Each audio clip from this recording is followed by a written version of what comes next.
Good morning and welcome to the regular Board of County Commissioners meeting. Today is Tuesday, February 18th. We do begin each of our meetings with an invocation, and this morning Vice Chair Williams will be giving that invocation.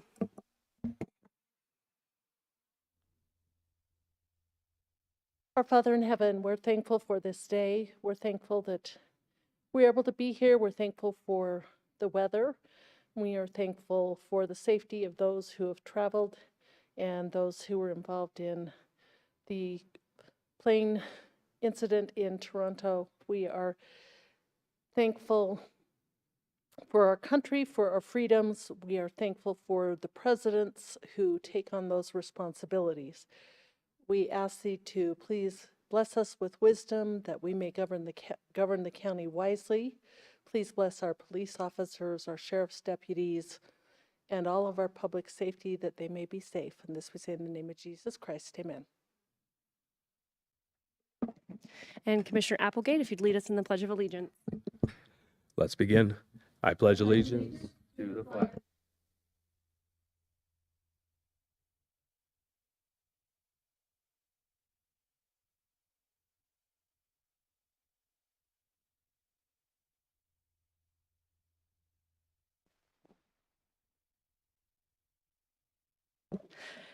Item 3. Item number three is staff emergency items, and I'm unaware of any staff emergency items today. Item 4. Item number 4 is changes, postponements, and notice of the next meeting. I'm unaware of any changes or postponements to today's agenda, and the next meeting will be Tuesday, February 25th at 9:00 a.m. Item 5. Item number 5 is the consent calendar, including items 5A through 5G5. Okay, is there anyone here who wishes to speak on an item on the consent calendar?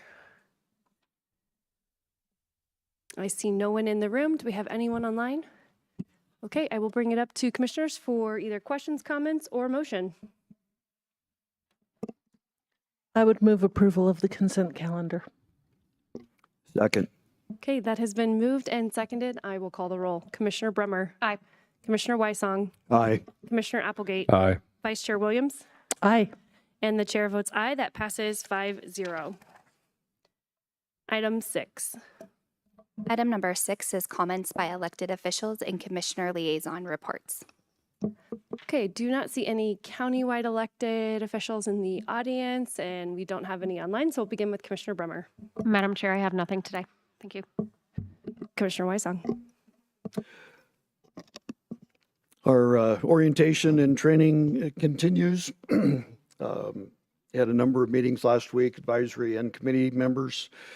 Excited to have a couple of meetings this week, the emergency local planning committee meeting and an orientation with Office of Emergency Management. So I look forward to those, as that's a critical item for me.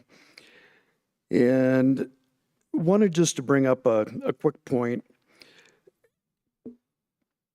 United States of America was established as a constitutional republic with representative democracy, meaning our officials are elected and they appoint their staffs as needed. We're a rule of law society, both local, county, state, and federal. And there's a process that establishes laws and ordinances. These processes can change laws through the courts or the legislative process. And what's really important, we can't choose which laws we're going to enforce or abide by. Last Tuesday, we had a citizen that chose to express her First Amendment rights with regard to immigration. There's a legal process that you can go about to become a citizen of the United States. And then those that choose to ignore those laws, and in theory, they're breaking the law and committing a crime. Under the U.S. Constitution, Article 1, Section 8, it says to establish a uniform rule for naturalization. So we do have a law as it relates to the formal and legal process to become a citizen.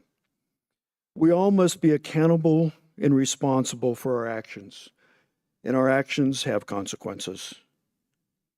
We must uphold these laws of our local, county, state, and federal institution, or we change them. But until they're changed, we must uphold those laws. Thank you, Madam Chair. Commissioner Applegate. It was President's Day yesterday, so I'm simply just going to do a quote. The harder the conflict, the greater the triumph.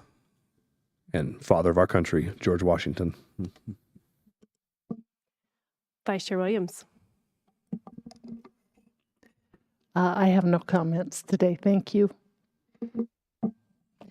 Well, this might be the briefest elected official comments that we've had in the history of the BOCC since I've been here. But I will just take a quick minute. I appreciate the comments of my colleagues, particularly around the rule of law here in the United States and how important it is for us to enforce those laws.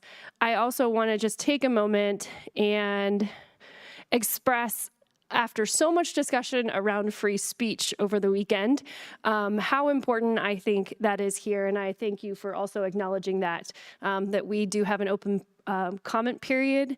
People can say whatever it is they like. We respect that. But that doesn't mean we always agree. And that's just a part of what it means to uphold what are very important values and rights, God-given rights of our Constitution in the United States. So we will continue to respect that here, but also express when we disagree. And that was well done today. But as we talk about free speech, and that becomes a highlight across our nation, I'm so concerned by the number of people who have tried to classify certain types of speech as off limits. We don't always have to like what people say, but we do have to respect that, and that is a foundation of America. And so when I hear things like we have to curb hate speech, that's a slippery slope. When we look at what is happening in a country that I lived in for several years, over in Germany, and the things that are happening with police officers, the Polizei, coming and knocking on doors and taking people's devices because they insulted someone on the internet. That's disturbing. We should all be disturbed by that. There was a CBS interview of the vice president I think it was actually our Secretary of State, where there was a statement made that free speech is why the Nazis and the Holocaust happened. That was so disturbing. I don't think I've ever heard something so disturbing from our media. It's actually quite the opposite. And for me, I spent some time, as I said, in Germany, and went to Nuremberg and saw the museum there that talked about the Holocaust and how the Nazis rose to power. And so it's too easily thrown around in our society these days.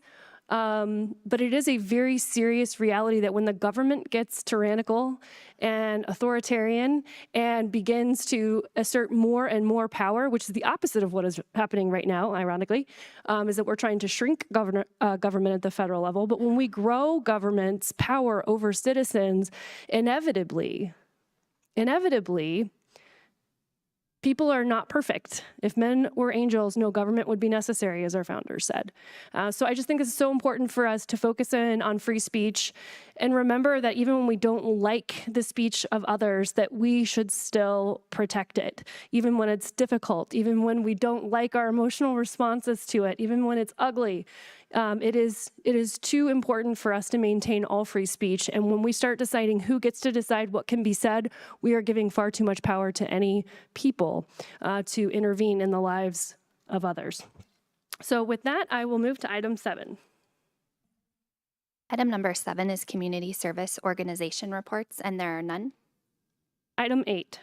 Item number 8 is public comment on items not scheduled on the agenda.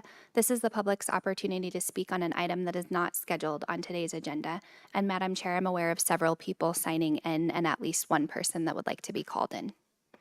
Okay, so this is your opportunity to come down and speak. If you'd like to come down, if you're here to speak, and sign in. If you have not already, you will have 3 minutes, and you'll just need to introduce yourself with your name and make sure you speak directly into that microphone so we can hear you.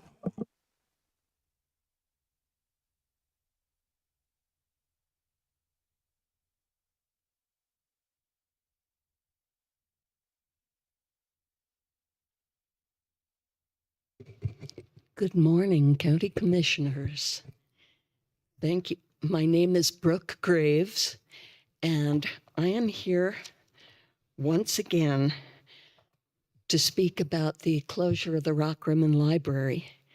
But first, I want to thank you all for the service you are doing.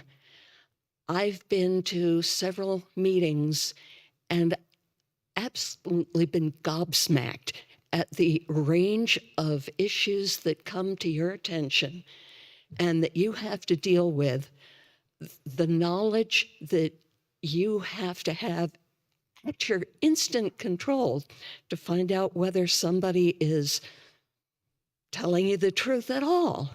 I'm quite impressed by the service that you have rendered. And it's because you are in service that you have the opportunity to make political appointments, such as for the Pikes Peak Library District Board of Trustees. That's why we have to come to you, because ultimately their actions redound on you and reflect on your choices. So we have to ask, for now, if you would consider helping us find a way to change some minds of the existing commissioners. And at the very least, when you have candidates for the board, we want some sort of application process that is transparent, that's available to the public. We want to know who these people are. They're dealing with a lot of public money, and I have no idea of their qualifications, their experience. I hope that many of them have financial experience, because that's one of the primary duties of a trustee. But we want qualified people without cronyism, political agendas, someone who can serve the entire county equitably. Thank you so much. Thank you. Is there anyone else here who'd like to speak? And if you are planning on speaking, if you would come down to the bottom row so that we can transition quickly in between speakers, I'd appreciate that. Again, if you'll make sure you sign in, state your name for the record, you'll have 3 minutes, and do speak close to that microphone so we can hear you. Okay, I'm Carla Powers. I'm the director of Save Rockrimmon Library, and I'm here to talk to you guys again. First of all, I want to tell you, I loved the speech you just gave, Carrie, about the freedom of speech. That is what libraries do, is protect freedom of speech. That's their main job, is to make sure that we protect freedom of words for everyone in the library. Some people want to read some things. Some people want to read some things. Some people, like for instance, for me, I've raised my children. I'm from a family of conscientious objectors. I'm sure this is not popular with you guys, but it's the Quaker Church of the Brethren background thing. And because of that, I've been really careful about what my children pick out in the library. I'm really careful about anything that has weapons in it, because we try to teach, and I know this isn't what you guys want to teach, and that's okay, but we try to teach, try to use your words, try to use your words. Weapons are for very, very, very last resort, and sometimes it's not even worth using weapons because of our connection with God. And it's our we all get to choose our different things. I'm just telling you, the people choose different things from their libraries. And so it's just important to me for freedom of speech, and I'm sure it is for all of you, that we have libraries to protect these things. the government of control of freedom of speech is a scary thing. It's very scary to have someone say, this is not allowed for anyone to see, totally off. Okay, these are things that we all can look at. We don't want anyone to see those other things. Well, the thing is somebody needs to see those things to decide that they should be there. You know, somebody needs to be able, there shouldn't just be one person or 5 people or 7 people on a group of people that get to decide what everyone gets to see. We should all be able to choose.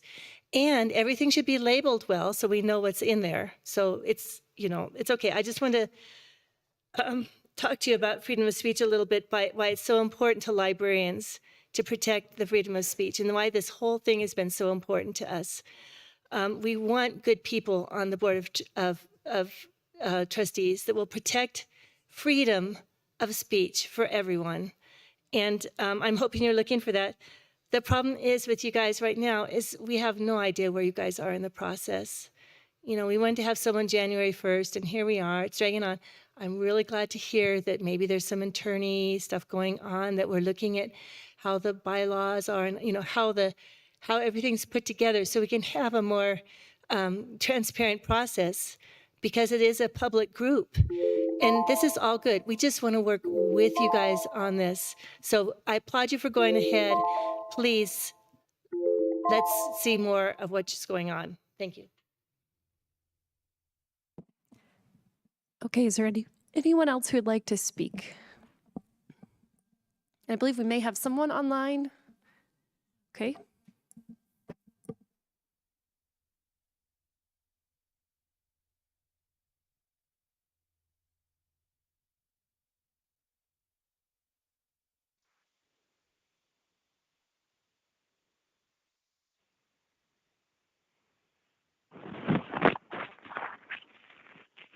Good morning. You are now on the speakers inside of the Centennial Hall Auditorium, and you are queued up to begin your public comments. You will have 3 minutes, and we just need you to state your name for the record. Good morning, Commissioners. My name is Gavin Rainey, and I'm a lifelong resident of El Paso County and a current resident of District 1. Recently, under this new presidential administration, we have seen a large shift in immigration policy across the nation, whether it be a willingness to aid the president in his efforts or to hinder them. I understand that many of those in this county are in favor, but also acknowledge many citizens are concerned about the impact this will have on them and their families. I urge all of you as elected officials to listen to all viewpoints and legislate, advocate, and act accordingly. I want to express my appreciation for you, Commissioner Weissong, for speaking about this.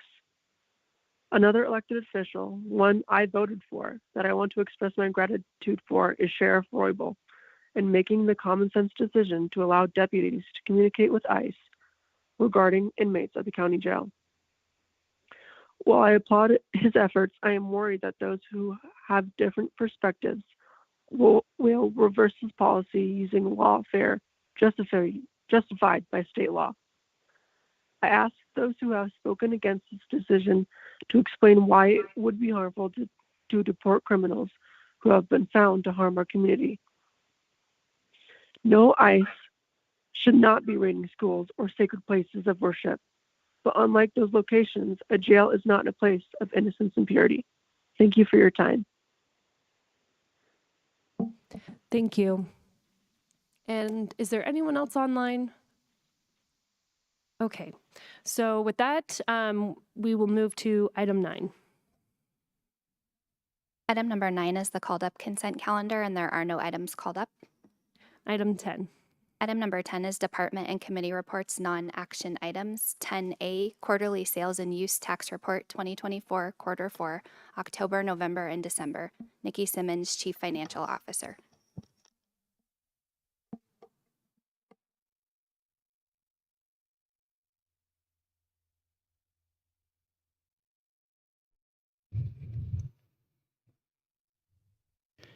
Good morning, Commissioners. Nikki Simmons, Chief Financial Officer. Here this morning to report to you the result of the year-end activity for, excuse me, for your sales and use tax collections. As a reminder, this is the most current activity that we have. These are consumer activity that happened in the month of December, which was remitted to the State Department of Revenue on our behalf in January of 2025. And then the State Department of Revenue reported this to us just a few days ago for December 2024 activity. So total retail collections that were done through the Department of Revenue were up 2.31% for the year, up 2.85% just for the month of December, for total collections of $153.7 million compared to $150.2 the prior year. Use tax on automobiles collected through the clerk and recorder were actually down 4.63% for the year. As a caveat, though, remember that this is not completely the only indicator of how vehicle taxes were done, because these are only taxes that are collected through the clerk and recorder's office. If taxes were paid through a dealership that is within El Paso County, that would have been included on the previous page. So you really have to take both of those areas into consideration when you're looking at how the automobile industry and taxes did last year. And then same caveat for sales and use tax collections through regional building and El Paso County. These are only those taxes that are collected at the time of permitting or outside the normal retail process. And so some contractors choose to pay those taxes when they purchase the materials at local stores. And so those taxes were down 3.32% for the year. So all in all sales and use taxes were up 1.85% for 2024, up 3.5% for the month of December. That's important. We had projected the year to be up 3.5%. So this is lower than our projections. However, as you're aware, throughout the budget reports throughout the entire year, there were significant other revenues. And so our total revenues for the county came in above budget. We'll be giving you a report next month on those. But the sales and use tax alone did come in under budget by just about $1 million. Madam Chair, quick question. Go ahead. Thank you. At what point in the year did we kind of estimate that 3.5, and the last 5 or 6 months of the year did we adjust that expectation? We did. So the 3.5% we did mid-year. And remember, everything's a little over 2 months behind. Right. And so when we start the budgeting process in March of every year, we only have 1 month of sales tax for the year. And then as we go through the year, we get more information, but usually by the time we're finalizing our budget, we only have, and I'm trying to go backwards, but it's not letting me. We only have about 6 months of activity. So by the time we did the budget, we were sitting here at this 3.4%. So that's probably similarly why we used a 3.5% number. That being said, I'm not concerned at all about the revenue sources at this point. We have other revenues that are coming in higher than budget, monitoring a lot of things that will offset this. The other thing that I'll add is that in 2024, and I don't have a final number for you because we're still closing out 2024 through the accounting process, is that we will be dropping significant, probably about $4 million to fund balance from unanticipated or from underspending. So that will also offset any future changes. The bigger concern for me would be the base going into 2025. And I've already looked at that. And to make budget, we'll need about a 5% increase in sales taxes over this new base. That being said, even if that doesn't happen, I think there's significant other ways that we'll still meet our revenue budgets. Thank you. I just want to clarify because of the way that you phrased that when you said we will need a 5% increase in sales taxes. You're talking about the amount of revenue collected. We're not talking about an increase to the sales tax rate. Okay, just for the public, anyone listening. Let me clarify that because I get where that sounded like. Yes, the collections on our 1% sales and use tax. So the 1% rate does not change. It's just consumer activity in the economy that drives the ups and downs of that. So that's the actuals. Every year I want to point out that what we call attachment A, which is industry by industry data. And so you can go through here and see how like retail was up 2.57% for the year.